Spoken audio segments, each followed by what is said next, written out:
Hey, yo, what's going on, guys? We have the brand new episode of Buy or Bust for you guys today. We're going to be talking about Strange Supreme. I'm going to give you guys 3 decks, as well as the pros and cons, the synergies, counters, the floor, ceiling, as well as my final thoughts on the Spotlight Week as well. Potentially the last Spotlight Week if you do not update your game. But let's go ahead and jump right into it. All right, in case you guys did not know, the brand new card coming out on Tuesday is going to be the Strange Supreme, Sorcerer Supreme, Dr. Strange. He's going to be a 2-cost, 2-power card with the ability gain +2 power from merging end of turn. Merge with one of your created cards into this. This is going to be a global ability, which you guys can actually see on screen right here. He does merge with a demon here and gain the 6 power as well. They don't show the final turn animation until this next, where it is with the Human Torch, where he gets +2 power from the torch and then the additional +2. And absorbing the demon, by the way, he goes to a 210. +8 power. Kind of crazy. But that is what we got with the Sorcerer Supreme, Dr. Strange, Strange Supreme over here. But let's go ahead and jump right into some of the key cards that synergize and some of the cards that counter him as well. So starting off first and foremost, I thought of Kate Bishop here. Kate Bishop is just what I'm talking as just an overall card generation card. Of course, you don't necessarily want him to merge with the Pim arrow or the basic arrow because those are arrows that either need to have a full lane or need to have someone play onto the unrevealed lane on the following turn. So maybe those are going to be some of the downsides when it comes to this card. But if it doesn't merge potentially with the basic arrow before the unrevealed goes off, that's some good extra value going into your Strange Supreme. But that's kind of just what I was thinking card generation wise. Of course, Erishim does create cards. So any cards created that are not in your deck from Erishim are cards that are going to be able to be merged into Strange Supreme as well. And then, of course, Squirrel Girl. Squirrel Girl creates cards on the board, and those are cards that can merge into Strange Supreme as well, because it does not say in his text that the cards have to be created in hand. It just has to be created. And she does create squirrels on the board, so just keeping that in mind prospectively. And then, of course, some of the key counters are going to be Shadow King. The power that Strange Supreme does get can be Shadow King because it is just power that has been added on. It's not necessarily going to be his overall base power that he keeps. So just keeping that in mind prospectively. Of course, Shang-Chi, if he gets to 10 power or more, he just gets destroyed. And I think Red Guardian. I think of the 3, you're probably going to see more Red Guardian.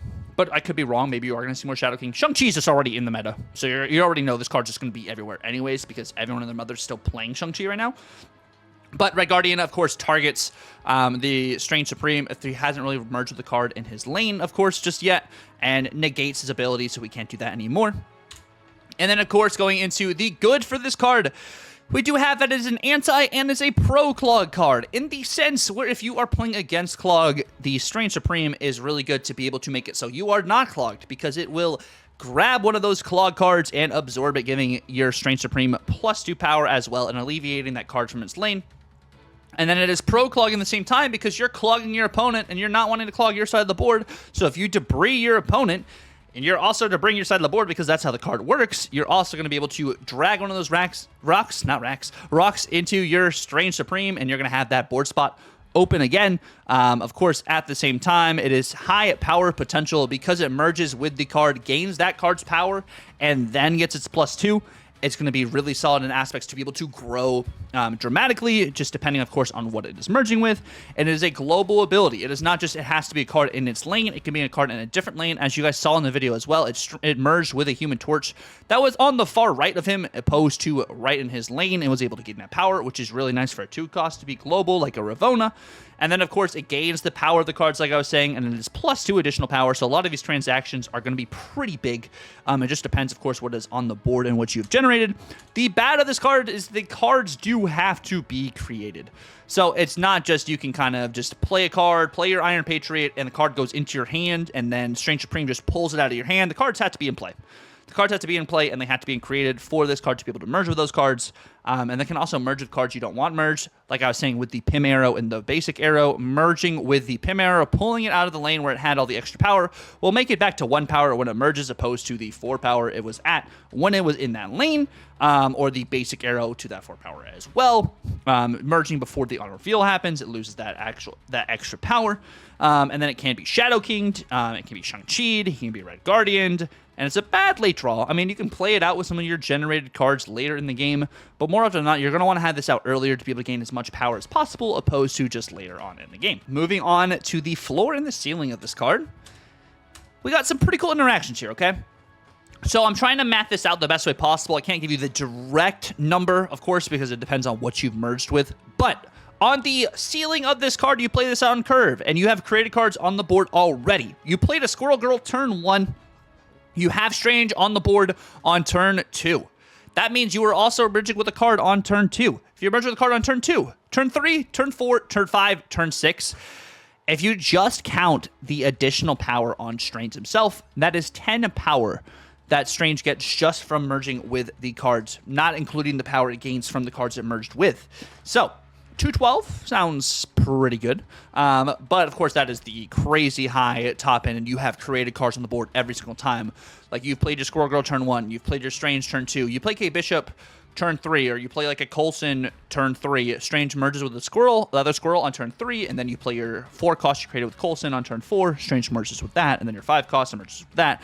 Doom emerges with that on turn 6. Like, it's just adding that power, you just get huge Strange Supreme value. But I think on average, you're probably going to play this out with more of like a 2 or 3 generated cards throughout the course of the game. So with that in mind, your Strange Supreme will get at least +4 just from merging with cards, which makes him a 2/6 without counting the power, of course, he merged with. Or if he merges with 3 cards that have been created / generated, whichever the terminology you guys want to use, it is created terminology. That is 6 power, makes him a 2/8 plus the power he gets from merging with those cards, which I think is pretty solid. A 2/8 seems pretty good. That's more power than Maximus. That's peaking or getting closer to some Thena lines, which is really good just for, you know, your middle of the pack. And then, of course, if you just draw him late, like I was saying, and you don't have any created cards, he's just going to be a 2/2, or if he maybe merges with 1, because he can only merge with 1 card at the end of the game. He doesn't merge with multiple cards, so if he can only merge with 1, he's essentially a 2/4, and then the power he gets from merging with a card, which is not too bad with the floor, but you, of course, just want to kind of get more towards this middle and ceiling. But moving on to some of the decks we have over here, we do have the Token Void. So it is kind of a Sasquatch, Mockingbird, kind of Slam kind of shell. And you guys are probably like, why do you have Mockingbird in this list if he's just going to absorb the cards? Since he only absorbs 1 card per turn, it's honestly maybe not the most synergistic, but it's still viable. So, like, he, of course, will absorb a squirrel, so your Mockingbird will cost 5 instead of 6. But, like, even with the Sinister Clone getting value, Mysterio, he absorbs 1 Mysterio, not all 3 Mysterios, and that still counts as 3 cards played for Sasquatch. Still, it reduces your Mockingbird by 2. Yes, he can absorb the Mysterio that had 4 power, so you lose 2 power in that transaction, but as long as that kind of enables you to play your Sasquatch or your Mockingbird, I think that's pretty nice. You, of course, have Hope Summers to be able to get some ramp with this too, Galacta to get some value, maybe even for some of these merged cards. So you Galacta into a Mr. Sinister, then your Strange Supreme absorbs a 5-powered Sinister clone, and then gets +2. That's a 7-power interaction, which is pretty nice. You have Gwenpool for that as well. This isn't necessarily like a hard set list. I think this is kind of just a rough draft of something that can be totally improved on and better. I am not the best at these style lists. I know Derek will probably make something like this, or Roram will make something like this, and I think it'll have some value in that sense, and it'll be solid. Of course, we have Fastos in this list. So it's kind of just where my head went for when it came to just, you know, some of the token style lists to be able to get some strange value there. Next, we do have some Clog. Like I was talking with Kate Bishop, you have Debris, you have the Hood, you also have those as pretty much your mains, and then you have Lady Deathstrike as a top end. Lady Deathstrike, I think, is actually going to be pretty solid this week. She's pretty solid right now, I would say, against a lot of these kind of just low ball kind of shells. You do have Cold Obsidian in here because you do have potential for a bunch of 1-drops. On the board here, you do have a Tuma as another alternate. If you don't have your Lady Deathstrike, you don't have your Viper, you don't have your Nihilus, to be able to just remove some of these cards from your side of the board. You have different Clog elements as well. This is just kind of where my head went for the power aspect of this list. Next, we do have a Wiccan list. So it is pure card generation here. So Maria Hill has a card generated. Snowguard has 2 cards generated. Iron Patriot has a card generated. Kate Bishop has 2 cards generated. Valentina has a card generated. Agent Coulson has 2 cards generated. And then you have Copycat to steal cards just to kind of get the Wiccan curve is what I was thinking here. You also could just Frigga if you wanted to. You could Frigga to have a copy, but then again, I don't know if you want your Strange Supreme merging with your other Strange Supreme. So it'll be just interesting to see what cards kind of merge with each other there. And then a lot of these are on reveals. So you get the on reveal value for Gore, and then you've created a lot of cards. So you also have Isan in this list to be able to pull some of these created cards onto the board. And I believe the way this will work, Strange Supreme will be played before Isan.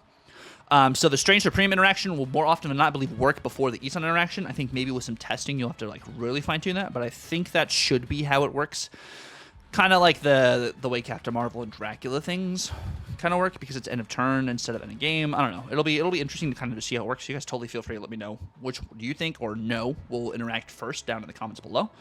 But let's go ahead and talk about this potentially last Spotlight Week, because it is the last Spotlight Week unless you guys do not update your game next week, the following week of this video course, for Hydra Stomper. If you do not update your game, you can still get the Aranya and the Madam Web if you do want to go for those Spotlight variants. If not, Snap Packs will be out when Hydra Stomper is out, and you'll just be able to get Hydra Stomper with Snap Packs. But we do have these over here, which is a all Series 5 week, which I think is pretty banging. But when it comes to these cards that are Series 5, speed is not as strong as it once was. You just play Goliath instead. So, like, speed, of course, still can get value. It's a little 3 cost you can play out on curve, and if you've played a 1 and a 2 or 3, I mean, this can get you a 3-9. 3-9 is not too shabby, right? But, like, you would play other ongoing cards instead. Your U.S. Agent, you can still play in a lot of Affliction. I know some people are playing him in some of these mid-range kind of low-ball decks as well, so you can get value there. And it's still Series 5, so, I mean, like, you can still just pop off there. And then, of course, you do have your Strange Supreme as well. I think it's a pretty interesting week. Not the most flexible cards to kind of niche in what they do. Strange Supreme, I think, is more flexible. U.S. Agent could have the argument to be more flexible too, but Speed's not really a card you just play whenever. I do think the variants are amazing, though. I love the In-Hyuk Lee U.S. Agent. It is so solid. The Strange Supreme, animation-wise, goes hard. The Speed, I can kind of just, it's okay, but, like, it's not bad. So that's why I kind of give it a higher rating there. When it comes to these cards overall. All right, so I think Strange Supreme is actually fairly strong. I think there's more often than not you can get this to a 2-6, and 2-6 is really good for a 2 cost. Like, overall, I think there's a lot of games you're going to get him more than a 2-6, and just because he merges with the card with extra power as well.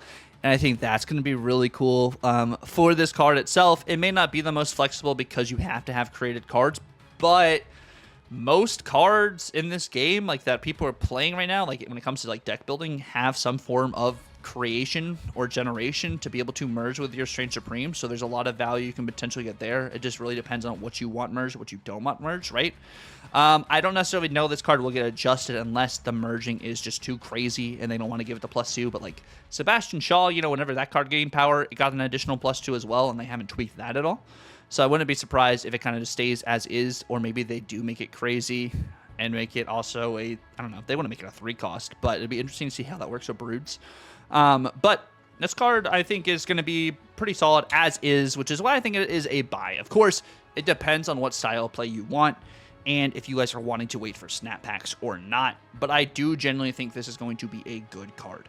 I think the merging aspect of keeping the power of the card you merge with, getting that extra +2 is going to be really good. I think of Sebastian Shaw and where he's at with Surfer, getting that extra +2 has really elevated him and allowed him to be good. It's just really going to boil down to how many card generation cards you're going to need in order to get the most value, and also at the same time, how many of those card generation cards do you own? Because a lot of those card generation cards we have right now are going to be more Series 5 cards. So if you're newer to the game, it might not be the best buy for you because you don't have those cards until Snap Packs come out. And then Snap Packs hopefully will open the door for you to be able to get more of these cards, to be able to get more value in all sorts of aspects of just Marvel Snap, not just this card, but just thinking about that holistically. Which is why I want to talk about that, like, with our final notes as well. Like, spend the resources, you guys. This is the last week of Spotlights, the way you want to spend your resources. Because Snap Packs do come out next week, which pretty much guarantees you get the new card, especially if your collection is complete. It guarantees you get the new card, and it is 1,000 less than just, you know, spending 6K tokens on it. And, you know, like, the average right now is 2.5 keys to be able to get a new card, like the new Spotlight card. So, like, you're saving really when it comes down to there, which is really nice to note. And then at the end of the day, like, I can totally be wrong about cards. You know, we as a community can be wrong about cards. We don't necessarily know how they're going to be applicable in-game until we play them in-game. We don't have a test server. We can, you know, just test these cards on our sandbox mode, you know, that you can just test the cards at the beginning of the season. So, like, just keep that in mind, but that'd be awesome. Secondary, you did something like that.